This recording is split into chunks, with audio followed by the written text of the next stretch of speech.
Ayan na, magandang hapon mga kapatid. Ayan na po yung aking mga bagong lipat na lettuce. Ano na po siya? Nasa 3 weeks na po siya. Ayan po. Ito si Romaine. Ito si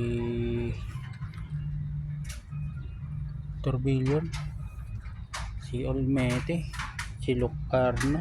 At si Lalit yung nasa dulo mga kapatid. At ito namang pula si Torrenos, variety ng lettuce na red lettuce. Torrenos yung niya mga kapatid, variety niya. Ayan po. At dito sa dulo meron po tayong mga bagong pula na ililipat ngayon.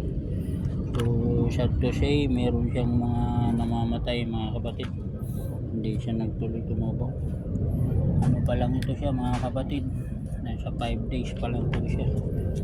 At dito naman sa aming greenhouse, yan, may sari-saring tanim po dyan.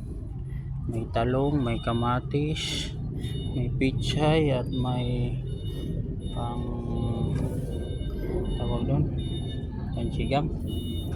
At doon naman sa dulo, yan po yung mga kahoy na agarwood, pinakamahal ng kahoy mga kapatid. Ayan po yung mga tanim dito sa greenhouse.